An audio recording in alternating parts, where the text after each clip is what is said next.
Hello everyone, welcome to this new deck tech video where today we're going to talk about my favorite look build for Star Wars Unlimited. And before we start, I would like to thank everyone because this channel has reached 1,000 subscribers. I was not expecting to reach that amount of subscribers so fast, so I'm super glad that it happened. I don't necessarily think it's because my content is particularly good. I just think that the game is doing really well and people are starving for new content. So this is a great sign for the health of the game, and I'm really hoping that it's going to continue like this for the foreseeable future. So now, without further ado, let's get into what this deck is all about. So this is a Luke ramp list that is basically trying to ramp into the powerful late game heroic card. So we have the Sabine deck, which was very much aggressive, very oriented toward the early game, and this list is pretty much the opposite. It is a control list in the sense that it really tries to clean on his late game, but it has a lot of units, so it can be aggressive if it wants to be. It is a mid-range deck. I think, like, if you to compare it with Boba, it is definitely a lot more slower than a Boba mid-range, but it is still much more aggressive than something like an Aiden or a Krennic, because it plays very large units that are difficult to get rid of. And when those units start attacking the base, the game can end very quickly. So this is pretty much the list that I've been putting together. So as you can see, it plays green in complement to Luke. Some people might be a little bit sad that I'm showing off yet another green list. The rarity right now is that green is the strongest color in the game, so it's relatively likely that the best version of any given deck is going to be the green one. It's not always the case, but it is often the case. And there's definitely some non-green lists that are competitive, and I will definitely show those lists at some point. But I thought that it would be a good starting point to give out at least one list for each leader that I think is that can perform very well. So in terms of positioning, I think this list is a tier 2 list, which means that it's a very competitive list, but it has a couple of very big weaknesses that prevents it from being at the top. And we'll get to that later. So as you can see, so first of all, let's take a look at Luke as a leader. So Luke as a leader is probably a leader that a lot of you know very well because he's one of the starter leaders. He has a very powerful leader ability to give out a shield for 1 resources. Is very powerful. It's actually a card called Moment of Peace that allows you to do this. Obviously, Moment of Peace is a lot more flexible, but this ability to give a shield for 1 resources is very worth it, and without the cost of a card, it's really like throughout the game, it can be a lot of value. And if you're dealing with, if you're playing against a deck that has difficulties dealing with shield, it can be an extremely powerful unit. I'll get into more details in which circumstances in which on which this ability can be very good, but it is a very powerful ability in this deck. Once Luke is deployed, he has very good stats. 4 attacks can kill a lot of things. 7 health makes Luke really difficult to kill in 1 shot, which is particularly important. Once again, I get into that later. And his ability becomes free. On attack, he gives a shield to anything. That's obviously very strong. He also has 2 very good traits, Fourth and Rebel, even though we're not really using those traits in this particular deck. So now, without further ado, let's get into the cheapest card in the deck, and that is Alliance Dispatcher. And it's a good opportunity to talk about this card because I think this card is one of the big reasons to play green Luke. So basically, this card allows you to play a unit from your hand and pay 1 less resource for that unit. So it is almost a ramp card because every turn you can use that card every turn, and every turn you can play a unit that costs 1 less. So 2 major differences with a proper ramp card like Resupply is that it does not allow you to deploy your leader faster, and this is obviously a discount that only counts for large units. For units, sorry. So with that being said, our deck is mostly composed of units, and one of the major advantages to us compared to a regular ramp card is the fact that this ramp intervenes right from the turn 1. So you can literally play a 4 drops on turn 2 with this card, which is something that you cannot do with a resupply or even Super Laser Technician. So this ability here to play a 4 drop on turn 2, a 5 drop on turn 3, a 6 drop on turn 4, and so on, is incredibly impactful because we play a lot of very powerful on-curve large units that will really stabilize the game. So one of the major inconveniences of this card is obviously the fact that it's extremely fragile. It's very easy to kill, but this is once again where Luke comes into play, because on turn 1 we can simply play the Alliance Dispatcher for 1, and then we'll have 1 resource left over to use Luke's ability to give it a shield. And that is just extremely valuable because, as it turns out, once this unit is shielded, it is far more difficult to kill, far more difficult to interact with. And once this unit is not dealt with, it literally takes over the game. And this is why I put on the thumbnail of the video, I put Luke on steroids, because this deck is very much on steroids whenever he gets the Alliance Dispatcher turn 1 play. It's also a great card. It's nice to have one drops in general for U-Wing reinforcements. I'll get into that later. It's a card that also is useful later on in the game, but obviously this is the card that you're going to try to find on turn 1 and play on turn 1 to bolster your game. And I would say that this boost in speed is even useful against aggro. I think that resupply is a bit risky to play against aggro because not playing anything on your turn 2 is sometimes going to be a death sentence. I think Alliance Dispatcher not playing anything that kills anything on turn 1 is not as big of an hindrance, and if your opponent does not attack it to kill it, once again not that easy to do because it is shielded, then being able to play a Kanan on turn 2, being able to play a Bright Hope on turn 2, all those things are extremely good even against aggro, which is very valuable. So next we got the good old Battlefield Marine, best 2-drop in the game, obviously. No, not much to say about this card. It's an auto include in any green-white deck. It allows you to really take over the early game and trade with the enemy 3-drops, trade with the enemy 2/3s to stabilize the game. Next we got the Restored Arc 170, which is the best space unit we have access to. Decent stats, and the Restore is really good in the control deck, as you can imagine. So it's obviously a great card to have in space to stabilize the space arena. Next we got 2 copies of Colonel Yularen. So Yularen is, I think, really good in this deck. I think Yularen, generally speaking, is really good in a deck with U-Wing reinforcement, because if you play U-Wing reinforcement and you get 3 units, 2 of which are green, and the last one being Yularen, you effectively gain 3 HP with the card all at once, which I think is very good. We play a lot of green units in this deck, so the healing is going to be relatively consistent. And in this deck, from my experience, the Yularen really heals a lot. It's not necessarily the best turn 1 play because, as I often say, 2/3 stat line is not exactly the best stat line in the game, but I think it's a really good card. It's the best card we can play in this slot from my experience, so this is what we play.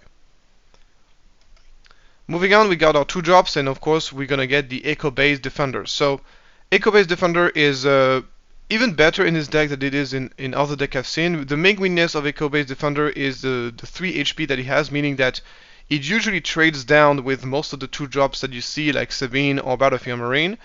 But in this deck it is slightly better because we have the opportunity to give it a shield, and that makes it a lot more tough to kill. So if you have the Alliance Dispatcher, you can play this card 1 turn earlier and give it on turn 2 and give it and have enough resources to give it a shield. And a 4/3 shielded Sentinel unit is just extremely difficult to deal with. Overall, this deck loves having a lot of Sentinel units. It allows you to protect your dispatchers, allows you to protect your important cards, allow you to be very defensive, and giving shield to Sentinel units with Luke is just very good. Next we got the good old Resupply. Of course, this deck would not be called a ramp deck without a proper ramp card in it. So we play a lot of expensive card, Resupply is amazing because it allows you to play those expensive cards one turn earlier, and also allows you to blow your leader one turn earlier. We have a leader that costs 6, so benefits from resupply quite a bit. So resupply is really good. A bit more situational, but nonetheless powerful, we have the Admiral Akbar coming to play, immediate impact on the game, kill something. We play 2. It's a great card to pull out of U-Wing Reinforcement, so it's really a great card to have out of your U-Wing Reinforcement toolbox as a way to deal direct damage and kill something right away. And since we can choose in which order things happen, you can just land 2 units, and then the third unit is Akbar, and you deal 3 damage to a unit. That's assuming you had absolutely no unit at all when you play U-Wing Reinforcement. So it's a 2 of. It's a great toolbox card for U-Wing Reinforcement. Going into the 4 drops, we got the Kanan Jarrus. So in a vacuum, I'm not a big fan of Kanan. He's a bit too slow. He comes into play, doesn't have an immediate impact on the game. It has a lot of very useful traits, but we don't really use any of them in this particular deck. And I think the biggest advantage of Kanan is so Kanan is really good in this deck for 2 reasons. The first reason is obviously the fact that he's a 4-drop, which means that if you play Dispatcher on turn 1, you can play Kanan on turn 2.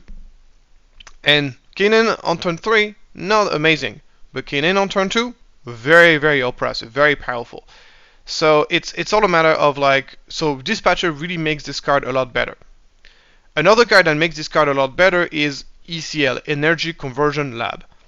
That basically allows you to come into play and attack right away with Kanan and basically benefit from his discard effect. So Kanan, especially in a matchup where it really matters against aggro. Aggro is known for playing a lot of double aspect card, a lot of white green card, or a lot of white red card, which means that against aggro, this card is often gonna restore 2. So restore 2 that early in the game is very powerful, especially when you can trigger right away. So it's a pretty good card against aggro. And it's a decent card against control. It's a decent card against control. So, not a big fan of Kanan in general, but the ability for us to play this card 1 turn earlier with Dispatcher, or to give it ambush with ECL, makes the card very good in this deck. So just to comment on this, if you are using Dispatcher to play a unit, you cannot use Energy Conversion Lab on that unit. So that's just something I wanted to specify. Moving on, we got Bright Hope, which is the other 4-drop that we play. Once again, 4-drops are really good in this deck because we can play them 1 turn earlier with Dispatcher, and we can basically play them on turn 2.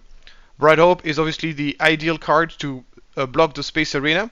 The ability is not super useful. Losing tempo to draw a card is usually not a great idea, except on Dispatcher. You can actually, it's a completely valid play to bounce your own Dispatcher to draw a card, because Dispatcher is a card that is very useful early on in the game, but then as the game progresses, not necessarily as useful. And here drawing a card, and you can even replay it very easily for 1 resources. One play we can make, for example, is let's say you have your Bright Hope on turn 2. So you play Dispatcher, and then you decide to play your Bright Hope on curve, so you are turn 3, and you used, instead of playing the Bright Hope normally, you just simply use the Dispatcher to play Bright Hope for 1 less resource, and then you can bounce your own Dispatcher and then replay him right away. So there's always ways to gain value from Dispatcher that way, and that's just really great. Another thing you can do is to not bounce Dispatcher, simply save a resource, so you can put a shield on Bright Hope, and oh boy, if your opponent doesn't have a specific card to deal with it, shielded Bright Hope is going to hold on the line so long and be so incredibly annoying to deal with for the opponent. Next we got Vigilant Honor Guard. So we have 1 copy of this card. I just thought that having a 5-drop would be a proper 5 cost unit would be useful for the deck. And a Vigilant Honor Guard is, in my opinion, the best 5 resources card that you can play in this deck. It's incredibly difficult to get rid of. If you can manage to play it 1 turn earlier with Announce Dispatcher, it's very good. Giving a shield, it becomes really strong. Obviously, there are decks there are situations in which your opponent can easily ping it to disable the Sentinel, and that can be very annoying. But overall, it's a card that does what it's supposed to do. It blocks the board very well. It's a nice option, toolbox card to have from U-Wing Reinforcement if you're looking for a big Sentinel that is cheaper than than an Obi-Wan. The problem of Obi-Wan is that if you're playing U-Wing Reinforcement, you can play Obi-Wan, but you won't be able to put any unit alongside Obi-Wan except maybe a dispatcher if you find one. While Vision Honor Guard can be played alongside a 2-drop, which is very valuable. So we play one copy of Vision Honor Guard. If you don't like this card, you can also consider playing Traitorous. Traitorous does not work with Dispatcher and does not work with U-Wing Reinforcement, so even though I love the card, it has the inconvenience of not necessarily fitting in the deck as much, because this deck really benefits from having a lot of units, more than any other deck in the game, I feel. Next, we obviously have the Obi-Wan Kenobi. So Obi-Wan into Luke is one of the most famous interaction in the game because it's an interaction that is available right from the core set, right from the starter set, and has been available since the very beginning of the game when we only knew about the starter cards. And it's a very powerful interaction. The idea is on the turn where you're supposed to deploy Luke, you first play Obi-Wan, and then you play Luke, and Luke and Obi-Wan basically synergize very well with each other because Luke attacks, give a shield to Obi-Wan, making him extremely tough to get through. And when Obi-Wan dies, he gives 2 experience tokens to Luke and draws you a card, making Luke an absolute powerhouse.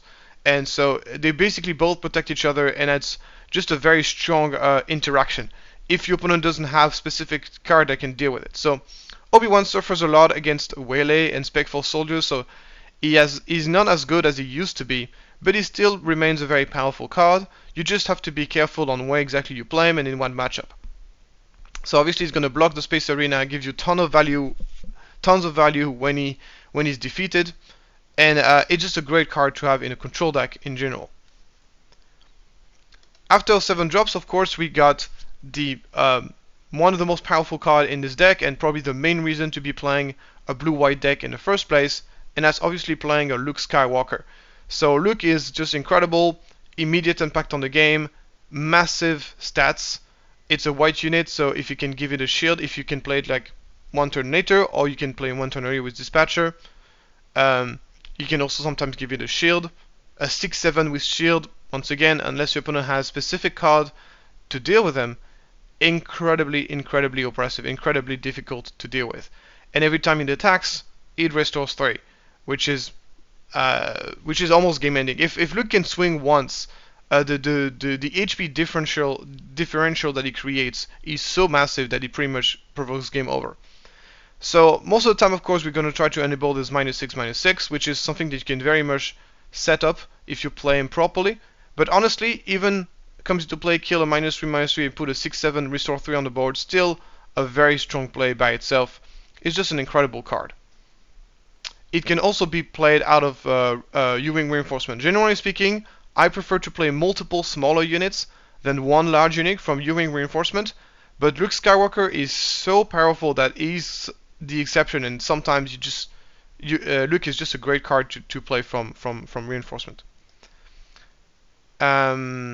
Okay, so I just realized, yeah, we're just going to talk about U-Wing Reinforcement first, which is our other 7 drop. So obviously we are a late game deck, so we are trying to stall, we're trying to block the game. We have a lot of life gain, we have a lot of late game, and the idea, of course, is to reach this point of the game where we can play all those very big cards. So we already talked about Obi-Wan, we already talked about Luke. Obviously, U-Wing Reinforcement make an appearance as well. This U-Wing is not as powerful as the one that you're going to see from a hand green deck. I think hand green is much stronger with U-Wing, and they also the aggro decks that also play U-Wing. But it still remains an incredibly powerful card. We have plenty of 2 drops and 3 drops that you can play. So usually combination will be something along the lines of Dispatcher, Akbar, Echo-based Defender, or Echo-based Defender plus Marine plus Arc 170, or Echo-based Defender, Marine, Yularen, Kanan, Star Viper, Kanan, Echo-based. This is simply like tons of combination. And I think so a tip that I give to people who want to play U-Wing, of course, play some cards that are powerful with U-Wing, such as Yularen or Akbar, things that card that is immediate impact on the game. So that's the first tip. And the second tip I can give is play a lot of units, of course, so you have a lot of options when you play it. And also play unit that cost 1. Because if you play unit that cost 1, you will be able to fit much more cards. So you can go, if you don't have any unit that costs 1, you can't go double, if you play double 3-drop, you're wasting 1 resources.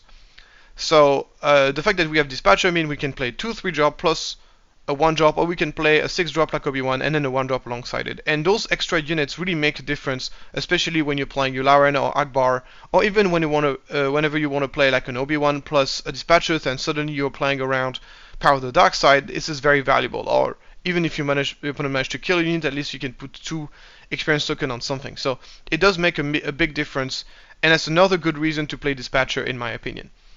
Obviously, it doesn't have to be Dispatcher; it could be another 1-drop. But so far as I know, like in this color combination, Dispatcher is by far the best 1-drop you can play. Then we have, of course, a couple of very powerful late game cards that cost more than 7. One of them being the Reinforcement Walker. So the Reinforcement Walker is indeed a very powerful unit that is meant to come into play, put a huge body on the board, immediate impact that manage to heal us or draw us card depending on the matchup. Just a very solid, well-rounded card. If you're looking for a late game card in green, you cannot go wrong with Walker. And then lastly, we got Redemption. So Redemption is a card that I think in a vacuum is not as powerful as Reinforcement Walker or even Home One, but it is very well positioned in the current meta because it performs very well against 2 of the most popular decks. The first one being Boba Fett. I think Redemption is the ultimate late game weapon against Boba Fett. If you're playing as Boba Fett and you play Redemption and decide to heal 8 HP to your base, it is very difficult to recover from that for Boba Fett unless he's very far ahead. Not only that, you're going to be left with a 6/1 Sentinel unit in space, which is ideal to block the fire spray, because he will be able to block the fire spray and kill the fire spray. And if he's not dealt with, then he can attack 6 in space. So he's a great counter to fire spray, and the ability to heal 8 as it comes into play is extremely valuable. If your opponent decides to waylay to bounce it back into your hand, then you can replay it and gain yourself 8 HP again. So there's no good answer for this card in a Boba deck. And so obviously you need to get to 8 resources to be able to play that card. But if you can get there, it's an excellent card against Boba. It's also almost a game-ending card against aggro. Obviously, even less likely that you're going to be able to get to 8 resources against aggro. But once again, if you get to that point, this is game over. And having this kind of like, having this option in the deck of a card that you know that if you can play it, you just win the game straight up. That is by itself is extremely valuable. It's like yeah, it comes into play, I heal 8, like an aggro deck cannot really recover from that. Against control, it's not as good. It still remains a very big card, but it's just an incredibly well positioned card, I feel like, in the meta. Another card that is very well positioned in the meta is Make an Opening. Make an Opening, once again, performs very well against both aggro decks and against Boba, because there's a lot of 2 unit with shield, so it does very well against Crafty Smuggler, does very well against TIE Defender, so 7th Street Defender, and be able to kill those units and heal your base at the same time is just very valuable. So yeah, so we only play 1 in the main deck, but we have more of them in the sideboard. Obviously we got the good old Takedown, just a classic, very versatile, it can kill a lot of things, so very good removal to have. And 2 Vanquishes, because it's very good against control, and it's very good against Boba because he gets rid of the fire spray. Yes, we have Bright Hope to block fire spray, yes we have Redemption, but sometimes we can't always rely on them. Having Vanquish as an answer is also very good. Then we got, of course, the good old Luke Lightsaber. So Luke Lightsaber is very good in this deck because we play Luke as our leader, and we also play 3 copies of Luke Skywalker as a unit. And this card is very powerful because it's a card that, just being in your deck, it says to your opponent, if you ever want to kill Luke, you have to do it in 1 shot. If you cannot kill Luke in 1 shot, which is not that easy to do, we're talking about a 7 HP unit, I'm going to play this card and I'm going to blow you out. So obviously the ideal case is that your opponent has damaged Luke and then you play Luke to heal it up and to give him a shield, and that's just almost a game-ending move. but it's also a card that you can play proactively, just to give a shield to Luke and give him +3/+1, which is just a very solid play. So I think Luke's Lightsaber is incredibly powerful in this deck. Obviously, it's a little bit situational because it only works on, I mean, you can work on anything, but it mostly works on Luke. That's why we only play 2 copies of it. But it is an incredibly impactful card. It has such a massive impact psychologically to your opponent, saying, oh well, if you know I'm playing 2 Luke Lightsaber in my deck, if you're damaging Luke, you better have a way to finish him off, because if you don't, I'll punish you and I'll win the game.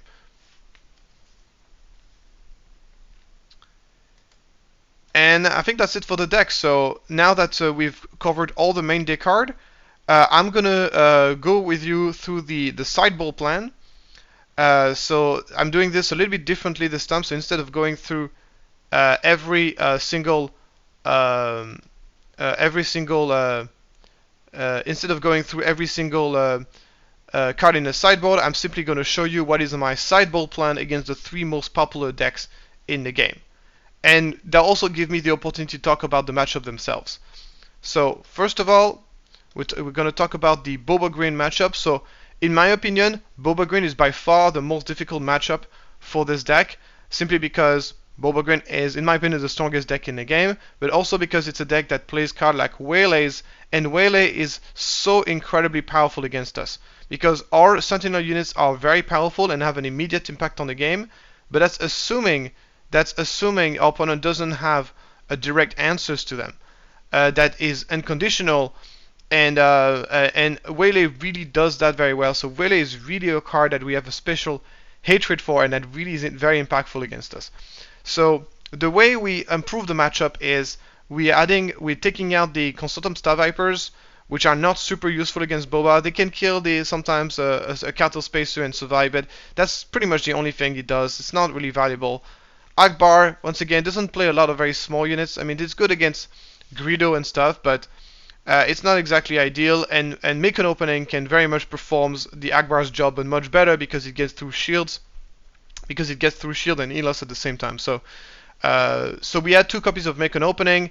Redemption, as I already said, just an absolute amazing late game card against Boba, and then we had 1 copy of Vanquish as an additional answer against Vader, but also against Fire Spray.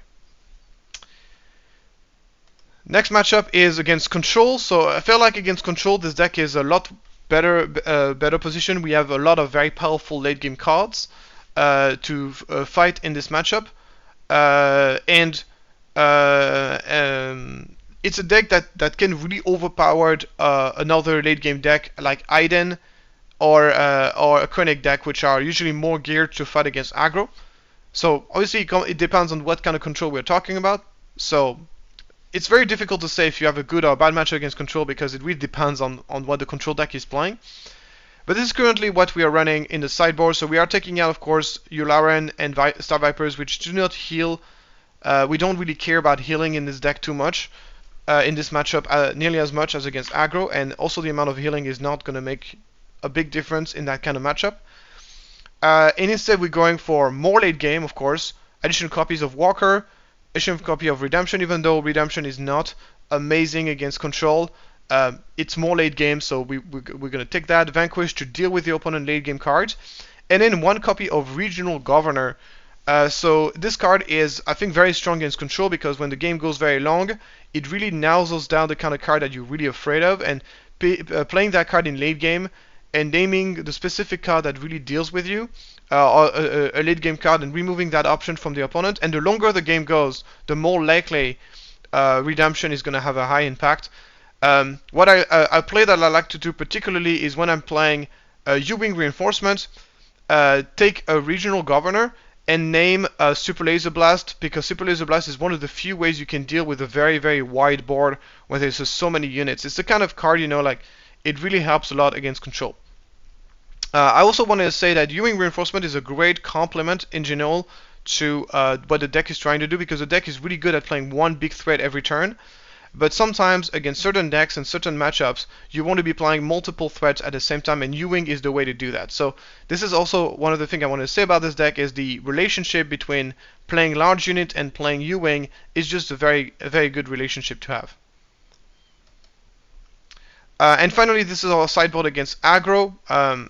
So we are taking off the resupply. Luke Lightsaber, not a very good card in this matchup. Reinforcement Walker, not terrible, but we have better options, notably with Redemptions. If you want to play like a late game card that puts you out of danger, Redemption is just a far better card. And we have a couple of healing card, additional copy of Make an Opening. By the way, there should be 2 copies of Make an Opening here, so whoopsie. And then 3 copies of Escort Skiff. So Escort Skiff is just an incredible card against aggro, the ability to come into play, ambush something, kill something, and keep a unit on the battlefield. Very impactful against aggro. Thanks to our Dispatcher, we can play Escort Skiff as early as turn 2. It's a card that I don't like in other matchups, that's why I only put it in the sideboard. But against aggro, it's incredible. I think against control and against Boba, it's just sometimes a little bit too difficult to keep a green unit consistently on the board to make this unit have ambush consistently, as sometimes can make it a little bit difficult to play. And another factor as well is that 4 attacks don't necessarily kill a lot of stuff against Boba specifically. So it's really a card that I prefer to play, that I think is really good specifically against aggro. So yeah, I'm sorry, so you probably should add another Make an Opening here from the sideboard, and then I would probably take off the second copy of Reinforcement Walker in this case. So that's it. We got the so we're gonna go back to the list itself. So yeah, probably worst matchup for the deck, Boba Yellow. I think Boba Yellow is an incredibly difficult matchup because instead of playing a Boba that only plays 3 Waylays, you're going to be playing against a Boba that plays 9 Waylays. Because he plays the Cunning, which is a pseudo Waylay, and he also plays I forgot the name. And he also plays Cantina Bouncer, that is another Waylay. So yeah, but outside of this, I think it's a deck that does very well against aggro, and it's a deck that should do really well against control as well. So if you're looking into that kind of meta, I think it can be a very powerful deck, generally speaking. So now, before we stop this video, we're gonna do, as usual, a couple of mulligan. So let's get into it, and we start here with this first hand. This hand is excellent. We got Alliance Dispatcher turn 1 with a shield. We can play a Bright Hope on turn 2, or we can play an Echo-based Defender on turn 2 and then give it a shield, thanks to the discard from the Dispatcher. If we're playing against control, resupply is not needed, but a good option to have. In this case, I might actually resource the resupplies depending on what matchup I'm playing against, especially if I'm playing against aggro. Against control, I might keep one of the resupply and maybe get rid of the takedown, or maybe get rid of the Bright Hope and just focus on Echo-based Defender with shield. Which is something that a control deck will have a lot of difficulty dealing with, because the best it can do is power the Dark Side that will kill the Dispatcher.